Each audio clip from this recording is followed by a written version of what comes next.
के student, good morning to all of you.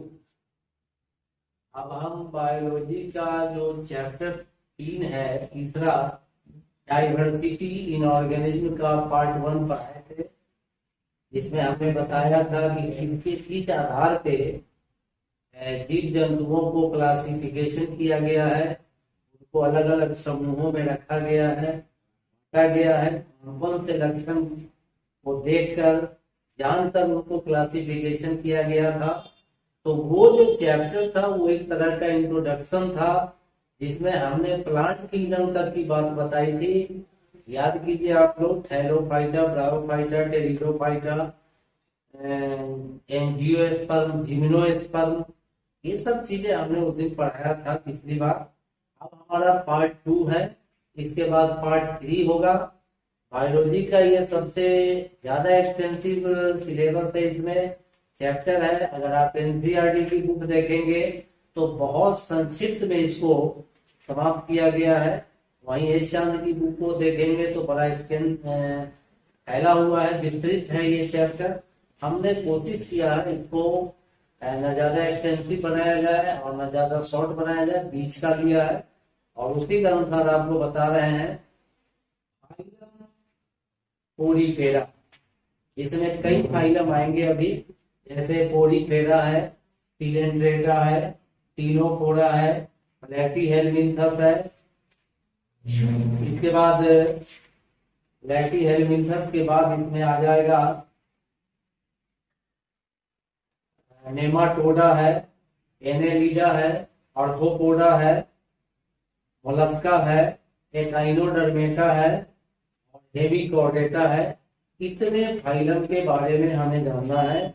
ये phylum के जीव जंतु क्या होते हैं, कहाँ पाए जाते हैं, उनके शरीर की क्या विशेषता होती है, वो क्या खाते हैं, कैसे प्रजनन करते हैं और उनके एग्जाम्पल क्या हैं, इन बातों पर हमें अपने माइंड को कंसंट्रेट करना है। तो चले आइए, सबसे पहले फाइलम पोरीफेरा पर।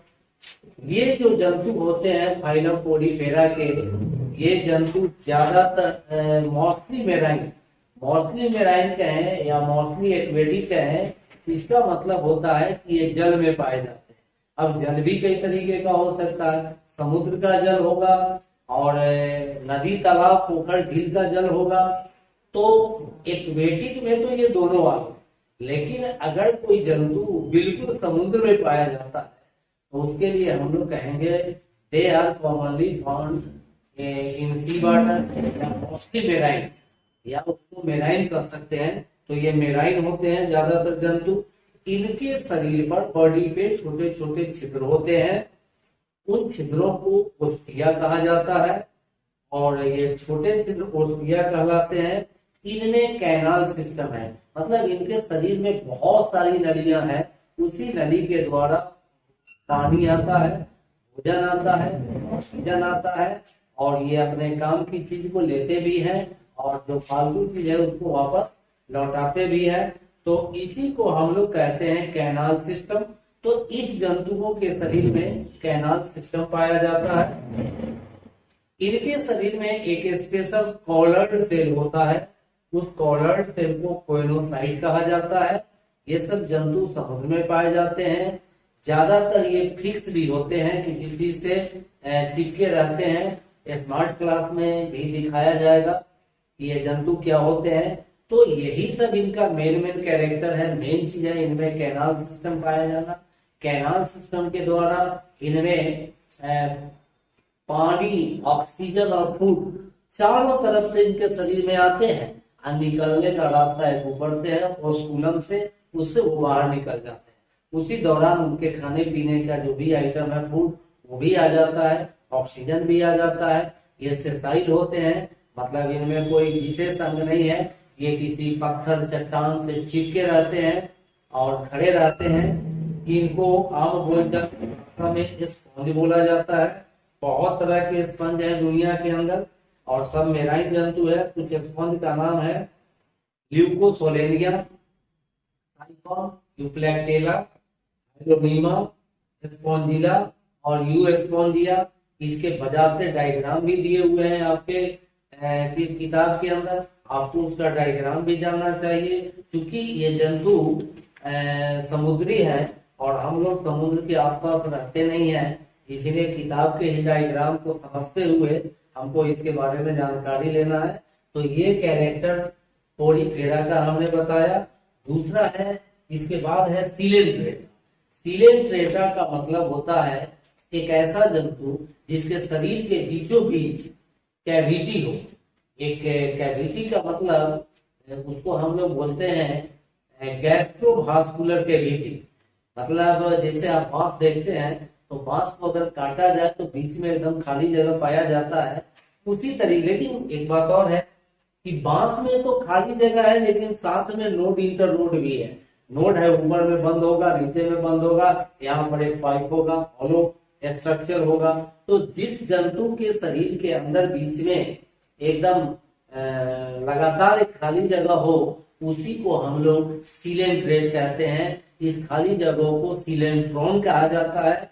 तो सीलेंट्रॉन वाले जंतु ही सीलेंट्रेटा कहलाते हैं, जिसमें, और इसका सबसे सुंदर उदाहरण है, ऐसे तो बहुत सारे जंतु हैं, लेकिन हाइड्रा की बात करें आप तो देखिए जरा इस फिगर में, आपको डायग्राम में देखिए, ये हाइड्रा के शरीर के बीचों बीच काटा गया है। काट करके बताया गया है कि देखिए कैसे खाली जगह है बीच में, एकदम लगातार है। तो ये सीलेंट्रॉन या गैस्ट्रोवास्कुलर कैविटी वाले जंतु को हम लोग कहते हैं सीलेंट्रेट या सीलेंट्रेट। ये जंतु मल्टी सेलुलर होते हैं, यानी बहुत सारे सेल के बने होते हैं। इनका शरीर डिप्लोब्लास्टिक होता है, यानी 2 लेयर का सेल होता है उसके अंदर। इसमें टिश्यू ग्रेड ऑर्गेनाइजेशन है। टिश्यू ग्रेड का मतलब इसके पहले के जो जंतु हैं वो जैसे मल्टी सेलुलर सेल वाले जंतु, उनसे आया। पहले यूनिसेलुलर आए होंगे धरती पर, उसके बाद आया मल्टी सेलुलर जंतु, फिर उनमें विकास हुआ तो टिश्यू वाले जंतु आए, यानी कि ग्रुप ऑफ सेल मिलकर के टिश्यू बनाया। तो यहाँ से जो जंतु आया, इससे आगे जो भी फाइलम होगा वो सब होगा टिश्यू ग्रेड का ऑर्गेनाइजेशन। फिर अंग ग्रेड का ऑर्गेनाइजेशन होगा, उसमें और बहुत सारे अंग होंगे, ऑर्गेन होंगे। फिर सिस्टम लेवल ऑर्गेनाइजेशन होंगे, जिसमें हम सभी लोग आते हैं। तो अभी बहुत सारे फाइलम पढ़ने हैं हमें। तो presence of central vascular system, gastrovascular system is also called coelenteron, मतलब उसको हम लोग सीलेंट्रॉन भी कहते हैं। और ये जी नाइट्रोब्लास्ट सेल क्या होता है कि इस जंतु के शरीर में एक ऐसा स्टिंगिंग सेल होता है। स्टिंगिंग सेल मतलब चुभा देने वाला, कांटे जैसा, हुक जैसा निकला हुआ। जब ये किसी शिकार को पकड़ता है जल के अंदर, तो इसके ये इसमें जो फिंगर लाइक प्रोजेक्शन होता है ऊपर में, फिंगर लाइक जो प्रोजेक्शन होता है, जिसको में नाइट्रोब्लास्ट सेल पाए जाते हैं। ये नाइट्रोब्लास्ट सेल जब किसी जंतु को, शिकार को पकड़ता है तो उसमें चुभ जाता है और वो जंतु अचेत या मूर्छित हो जाता है, अनकॉन्शियस हो जाता है, और तब उसको वो पकड़ के अपने मुंह के अंदर डाल लेता है। तो ये जो जंतु होते हैं सीलेंट्रॉन, हाइड्रा जिसका जंतु है, और हाइड्रा जंतु में जो टेंटिकल्स होते हैं, फिंगर लाइक जो प्रोजेक्शन होता है ऊपर में टेंटिकल, उसमें नाइट्रोब्लास्ट सेल पाए जाते हैं। उसी को हम लोग स्टिंगिंग सेल कहते हैं, और इनका कई नाम है, नेमेटोसिस्ट भी बोला जाता है। ये जंतु अक्सर दो रूप में पाया जाता है, पॉलिप एंड मेड्यूसा। मतलब पॉलिप रूप ऐसा है जो सिलिंड्रिकल बॉडी है, और मेड्यूसा रूप जो है वो छाता के आकार के होते हैं। और पॉलीमॉर्फिज्म शब्द का मतलब है बहुरूपता दिखाने वाला। इसके कई रूप होते हैं, तो जब कोई जंतु कई रूपों में पाया जाए तो उसको हम लोग कहेंगे पॉलीमॉर्फिज्म। तो पॉलीमॉर्फिज्म में इसका 2 रूप है, एक पॉलिप और एक मेड्यूसा है। तो ये सब चीजें उसमें पाई जाती है। अब इसमें बहुत सारे जंतु का नाम आता है, हाइड्रा है, ओवेलिया है, मेलिपोरा है, फाइसेरिया है, ऑरेलिया है। तो ये तमाम जो जंतु हो गए, ये हाइड्रा, ये सीलेंट्रेटा के जंतु हो गए।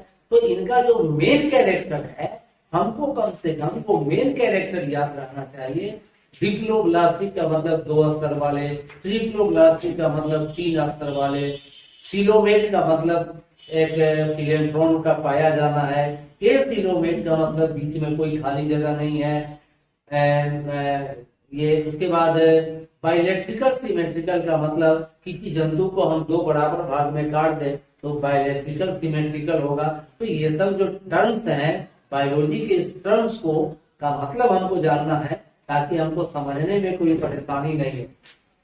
उसके बाद टीनोफोरा फाइलम आता है, ये उतना इम्पोर्टेंट नहीं है, ये भी जंतु ज्यादातर समुद्री ही है, समुद्र में पाया जाता है। ये आपको नदी पोखर तालाब में नहीं मिलेगा और इसका बॉडी ट्रांसपेरेंट होता है और वेनस फ्लाई ट्रैप की तरह पाया जाता है ये जंतु।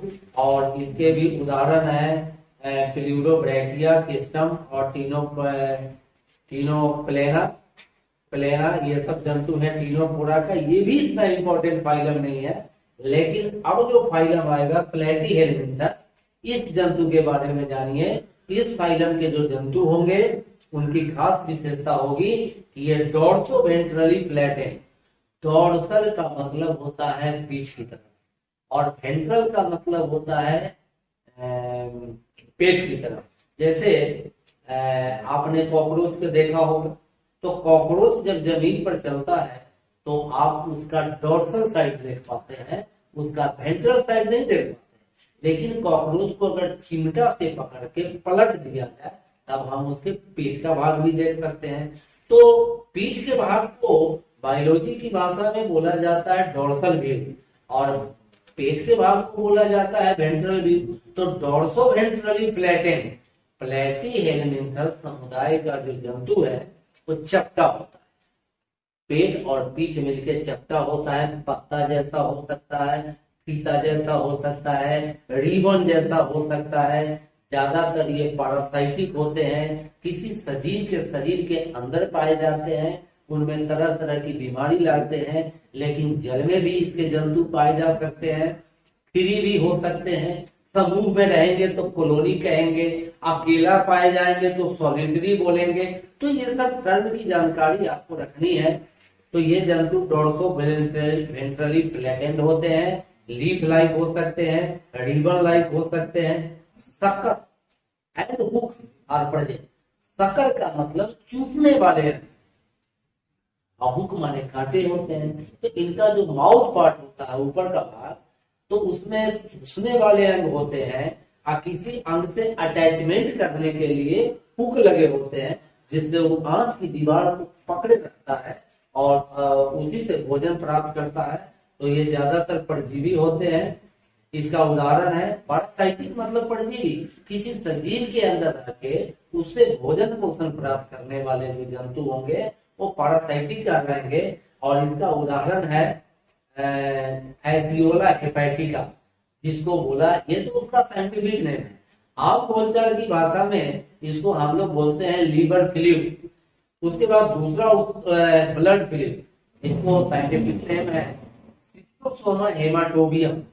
तीसरा जो जंतु है टेपवर्म, जिसको बायोलॉजी की भाषा में उसका जो खास नाम है, पर्टिकुलर नेम है, उसको हम लोग कहते हैं टेनियाथोरियम। टेपवर्म यानी फीता कृमि, लीवर फ्लू, ये सब जंतु आ जाते हैं प्लेटीहेलमिंथस के। तो ये सब बातें हमें याद रखनी है। उसके बाद आता है नेमाटोडा। नेमाटोडा को एक और नाम दिया गया है एस्केलमिंथस, ये भी फाइलम है। तो नेमाटोडा के जो जंतु होंगे उनका शरीर भी बेलनाकार होगा। अगर शरीर बेलनाकार है तो उसके लिए विज्ञान की भाषा में जो टर्म बना है सिलिंड्रिकल बॉडी बोला जाएगा, बेलनाकार यानी सिलिंड्रिकल बॉडी। वर्म लाइक मतलब कृमि जैसा, वर्म लाइक का मतलब हो गया कृमि जैसा। टैपरिंग एट बोथ एंड, अब देखिए टैपरिंग क्या होता है, ये शब्द को जानना है। जैसे राउंड वर्म है जंतु, जिसको हम लोग गोल कृमि कहते हैं। कभी कभी आपको मल त्यागते हैं तो केंचुआ जैसा जंतु निकलता है आपके मल द्वार से मल के साथ। तो उस जंतु को जब आप देखेंगे तो उसका दोनों छोर ऊपर में नुकीला, नीचे में नुकीला और बीच में मोटा होता है। तो ऐसी संरचना को ऐसे स्ट्रक्चर को हम लोग कहते हैं tapering at both and. Tapering माने ऊपर नुकीला, नीचे नुकीला और बीच में थोड़ा मोटा। तो ये कैरेक्टर उसमें पाए जाते हैं नेमाटोडा में। उसके बाद है alimentary canal straight. Alimentary canal माने आहार नली, स्ट्रेट माने एकदम सीधा। हम लोगों में तो छोटी आंत एकदम क्वाइल्ड जुड़ा हुआ है, बीच में अपनी नाभि के नीचे बिल्कुल एक दूसरे में लपेटे सपेटे रहता है, तो ऐसा नहीं है। उसका एलिमेंट्री कैनाल बिल्कुल सीधा होगा, मुख द्वार मल द्वार। अब किसी जंतु में अगर मुख द्वार है, मल द्वार नहीं है, यानी माउथ है, एनस एक्सेट है, तो हम इसको ऐसे भी कर सकते हैं कि इनकम्प्लीट डाइजेस्टिव सिस्टम। लेकिन अगर दोनों चीज है, मुख भी है और एनस भी है, माउथ भी है, एनस भी है, तो उसको हम लोग कहेंगे कंप्लीट डाइजेस्टिव सिस्टम। तो इनका एलिमेंट्री कैनाल बिल्कुल स्ट्रेट होता है और राउंड वर्म बोलते हैं इसको, बुलकिल भी बोलते हैं। ऐसे इसका बायोलॉजिकल नेम होता है एस्केरिस लम्बरिक्वाइडी। और भी कैरेक्टर है सेक्सुअल डाइमॉर्फिज्म, ये भी पाया जाता है नेमाटोडा। सेक्सुअल डाइमॉर्फिज्म का मतलब हिंदी में बोलते हैं लैंगिक द्विरूपता। लैंगिक द्विरूपता का मतलब है कि अगर ये जंतु हमारे नजर के सामने रख दिया जाए तो इनको हम देख करके ही बता सकते हैं, बगैर छुए बता सकते हैं कि ये मेल होगा, ये फीमेल होगा। क्योंकि इनके जो फीमेल होते हैं वो लंबे होते हैं, मेल छोटा होता है। तो इस तरह से अगर देख के बता देंगे तो इसी घटना को हम लोग कहते हैं सेक्सुअल डाइमॉर्फिज्म, यानी लैंगिक रूप से द्विरूपता। ऐसा कॉकरोच में भी पाया जाता है, यहाँ भी फीमेल बड़ी होगी, मेल छोटा होगा। तो यही बात कहलाता है सेक्सुअल डाइमॉर्फिज्म की घटना इसमें पाई जाती है। तो इसमें आ गया फाइलेरियल वर्म, यानी बुचेरेरिया फाइलेरियल वर्म हुआ, जिसके कारण आदमी को हाथी पांव रोग हो जाता है, पांव फूल फूल कर हाथी जैसा हो जाता है, उसी को फाइलेरिया बोलते हैं। बीमारी का नाम फाइलेरिया है, लेकिन है फाइलेरियल वर्म के कारण। अब इस फाइलेरियल वर्म का जो बायोलॉजिकल टर्म है वो है बुचेरेरिया बॉनक्रोफ्टाई। इस जंतु के कारण ये लिम्फेटिक सिस्टम की बीमारी है, लसिका ग्रंथियों का रोग है, लसिका ग्रंथि का ये बीमारी पाया जाता है। तो ये फाइलेरियल वर्म भी हो गया। एस्केरिस, जैसे हमने आपको बताया कि एस्केरिस जो है इसको हम लोग गोल कृमि करते हैं, हमारे आंत में पाया जाता है और बड़े बड़े आकार का होता है, केचुआ की तरह का होता है।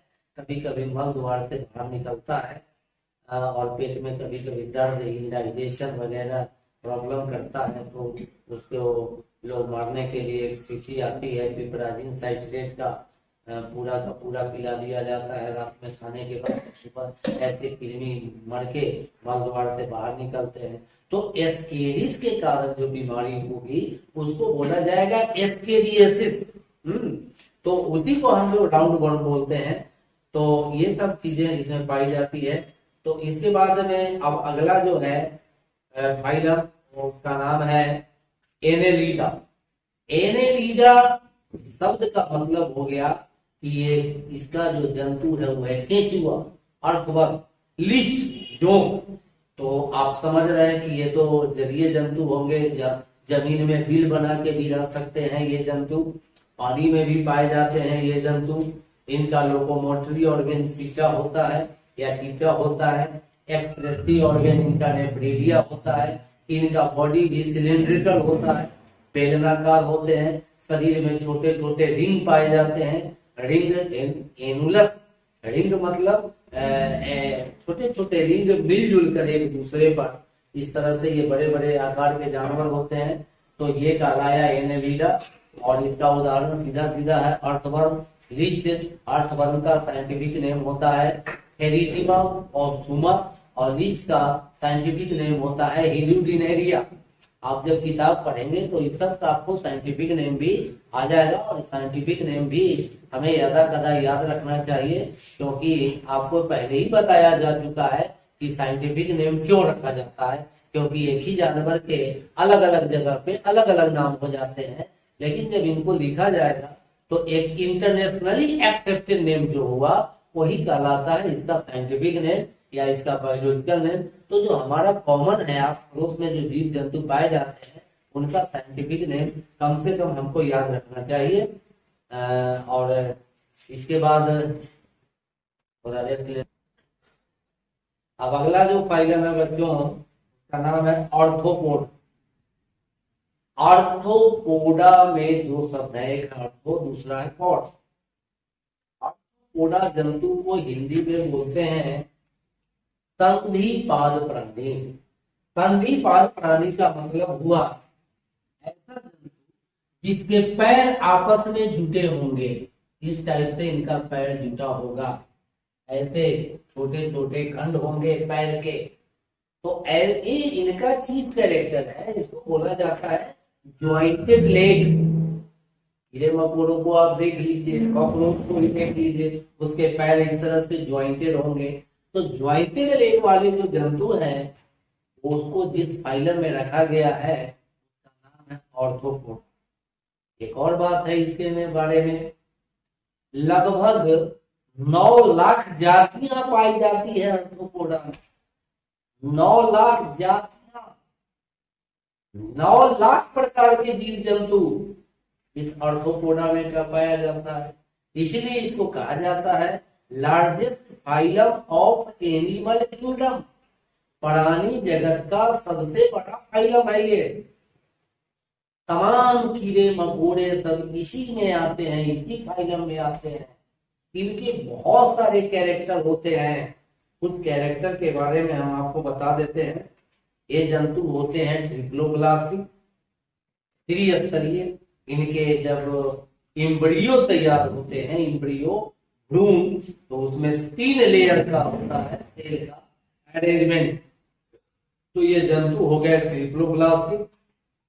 बाइलैटरली सिमेट्रिकल, आप इनको ऊपर से नीचे तक काटेंगे तो 2 बराबर भाग में बट जाएंगे, तो ये कहलाएगा इसका बाइलैटरली सिमेट्रिकल।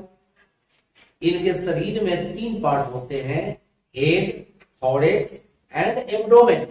हेड का मतलब सिर होगा, थॉरेक्स का मतलब छाती सीना का भाग, और एब्डोमेन माने पेट का भाग। इनमें गर्दन का अभाव होता है, लैक ऑफ नेक, गर्दन नहीं पाया जाता है या बिल्कुल छोटा होता है, एकदम दिखाई नहीं पड़ता है।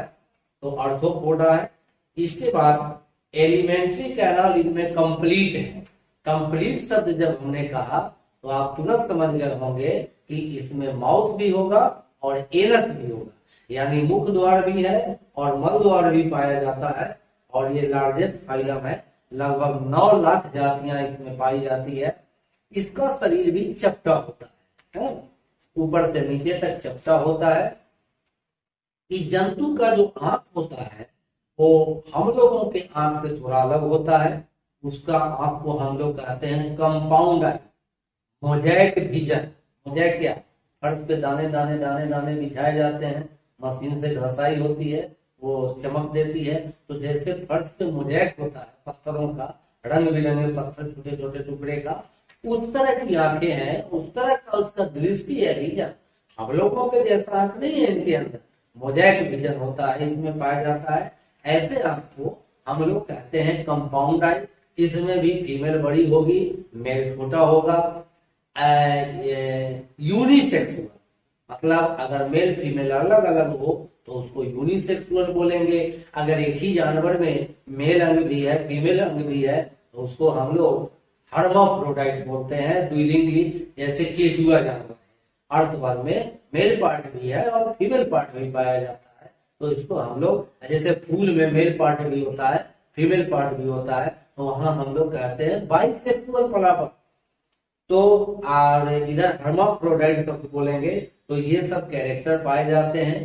शरीर में कम से कम 3 जोड़ा होता है। 3 जोड़ा माने 6 पैर, 3 इधर 3 इधर, है ना। तो ये सब कैरेक्टर इस जंतु में पाए जाते हैं। उसके बाद आर्थ्रोपोडा के बाद जो अगला फाइलम है उसको हम लोग कहते हैं मोलस्का। तो मोलस्का शब्द जब आया तो आप अपने सामने घोंगा देखा होगा आपने। घोंगा जो होता है जिसको हम लोग स्नेल भी बोलते हैं, पाइला भी बोलते हैं, तो घोंघा जंतु के को सामने रख लीजिए और सोचिए कि उसके क्या कैरेक्टर है, वही कैरेक्टर मोलस्का के होंगे। सबसे पहले तो ये जानवर होगा एक्वेटिक, एक्वेटिक माने जल में पाया जाएगा। घोंघा कहाँ है? जल में पाया जाता है, तो एक्वेटिक एनिमल हो गया। उसके बाद इसके शरीर में 3 पार्ट, हेड, हेड के बाद मस्कुलर फुट और विस्केरल बाउंड, 3 पार्ट। हेड, आप कभी ध्यान से घोंघा को चलते देखिए जमीन पे, जब आप घोंघा को चलते देखेंगे जमीन पे तो आपको लगेगा कि हेड आगे की ओर अंगुली जैसा निकला हुआ है, उस पर दूसरी निकाय निकली होंगी, एंटीना निकला होगा। फिर उस जंतु को थोड़ा पलट के देखिए तो उसका पैर हम लोग की तरह नहीं है, मस्कुलर फीट है। मस्कुलर माने मांसपेशियों के बने हुए पैर है, वो धीरे धीरे धीरे धीरे जमीन पर चलता है। तो मस्कुलर फीट, और शरीर के जितने भी इंपॉर्टेंट अंग हैं वो कवच में बंद है। एक गोल कैल्शियम कार्बोनेट का बना हुआ खोल है जिसको वो उसी के अंदर वो बंद होता है, तो ये अपना घर भी अपने साथ ढोते चलता है। तो पाइला जो जंतु है, जिसको हम लोग आम बोलचाल की भाषा में घोंघा बोलते हैं, ये जंतु मोलस्का का है और ये जंतु एक्वेटिक है, टोटली जल में पाया जाता है। जल में पाया जाने वाला ये जंतु है। शरीर के 3 पार्ट हैं, हेड, मस्कुलर फुट और visceral enclose inside a calcareous shell, कवच के अंदर बंद होता है सब चीज उसके, और ये कभी जमीन पर चलता है। तो ध्यान से देखिए इसको। तो पाइला के जो कैरेक्टर है, पाइला जो जंतु है या स्नेल जो जंतु है वो मोलस्का का है, और Mollusca is called the second largest phylum of animal kingdom. जैसे अभी बताया हमने कि आर्थ्रोपोडा सबसे लार्जेस्ट फाइलम है, लगभग 9 लाख जातियां इसमें पाई जाती है। तो उसके बाद जो दूसरा स्थान आता है मोलस्का का आता है। आर्थ्रोपोडा के बाद मोलस्का ही दूसरा सबसे बड़ा फाइलम माना जाता है। इसके भी जंतु जल में भी पाए जाते हैं, समुद्र में भी पाए जाते हैं, टोटली एक्वेटिक जंतु है। तो ये सब कैरेक्टर इसमें पाया जाता है मोलस्का में।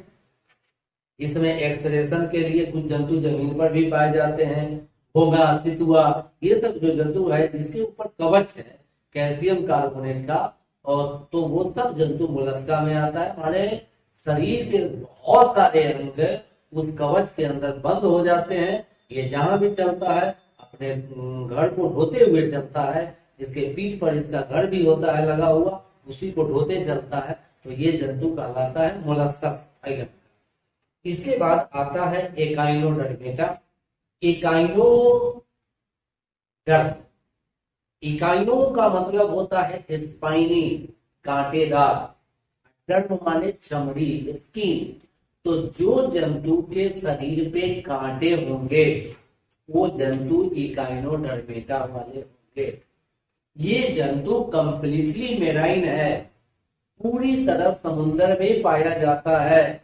स्टारफिश, कभी कभी हम लोग बायोलॉजिकल लैब में जो हमारा म्यूजिकल स्पेसिमेन है, जो जार के अंदर पानी के अंदर जंतु सब रखा हुआ है देखने के लिए, तो उसमें हम लोग स्टारफिश को देख सकते हैं। स्टारफिश जो जंतु है एकाइनोडर्मेटा का जंतु होता है। इस जंतु में वाटर वास्कुलर सिस्टम पाया जाता है, यानी कि ये जंतु अगर समुद्र की गहराई में जाना चाहता है या गहराई से ऊपर आना चाहता है तो ये जल भर भी सकता है और जल निकाल भी सकता है। इस तरीके का इसमें सिस्टम होता है। इसी को हम लोग कहते हैं वाटर वास्कुलर सिस्टम। इसमें जो चलने वाले अंग होते हैं, इनका जो लोकोमोटरी ऑर्गन होता है, उसको हम लोग कहते हैं ट्यूबफिल।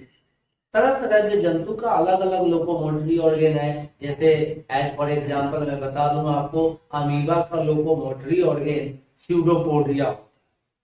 पैरामीशियम उच्च समुदाय का जंतु है, उसका लोकोमोटरी ऑर्गन सीलियम है। उसमें हम लोगों की तरह सख्त पैर नहीं होते। तो ये उसके ट्यूबफिल जो है वो उसका लोकोमोटरी ऑर्गन है। और यही एग्जामिनेशन पॉइंट ऑफ व्यू से ये जानना है, ऐसे ही सवाल पूछे जाते हैं कि किस फाइलम के जंतु का लोकोमोटरी ऑर्गेन ट्यूब फिट हो सकता है। तो आप आराम से कह सकते हैं कि एकाइनोडर्मेटा के जो जंतु है उसका जो लोकोमोटरी ऑर्गेन है ट्यूब फिट है। या फिर वाटर भास्कुलर, यहाँ भी दो बात है मिलता जुलता।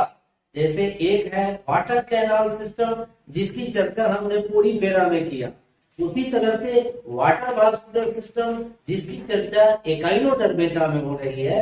तो ये एकाइनोडर्मेटा के जंतु में वाटर भास्कुलर सिस्टम पाए जाते हैं और इनके शरीर में ट्यूब फिट पाए जाते हैं। स्टार्फिश इसका उदाहरण है। Body wall covered with spiny hard calcareous और सिलिशियस स्पाइकुल प्लेट भी होते हैं। इसमें छोटे छोटे प्लेट से इसका शरीर ढका रहता है। उसके बाद एक अंतिम चीज है, फाइलम है हेमिकॉर्डेटा। तो हेमिकॉर्डेटा एक ऐसा जंतु है जिसमें कुछ लक्षण कॉर्डेट के भी होंगे और कुछ लक्षण नॉन कॉर्डेट के भी होंगे। अब यहाँ पर हम एक छोटी सी जानकारी देंगे कि कॉर्डेट क्या है, नॉन कॉर्डेट क्या है। तो देखिए, अभी तक हमने जितने भी जीव जंतु के बारे में पढ़ा, आपने इसमें कहीं हड्डी नहीं पाया, बोनी स्ट्रक्चर नहीं है, स्केलेटल सिस्टम नहीं है।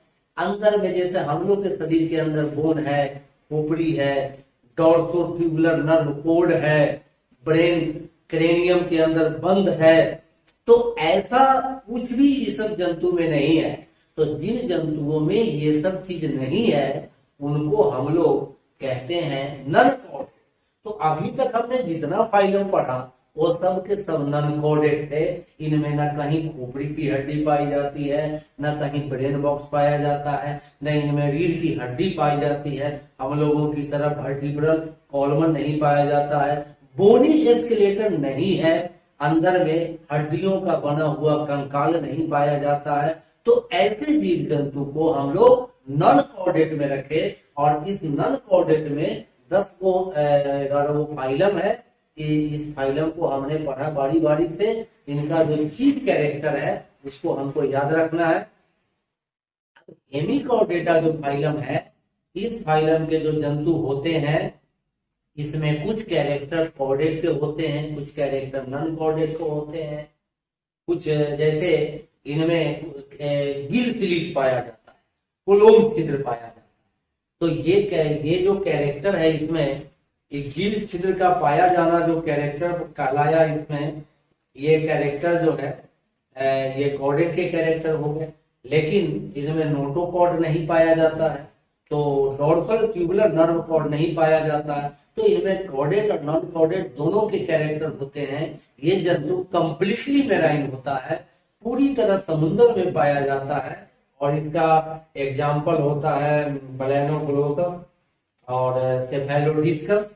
बहुत कम जंतु है इसके अंदर। ये जंतु भी वर्म लाइक दिखता है, कृमि की तरह दिखता है।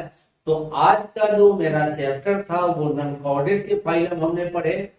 नॉन वर्टिब्रेट है, इसमें रीढ़ की हड्डी नहीं पाई जाती है, ऐसे जंतु के बारे में पढ़े।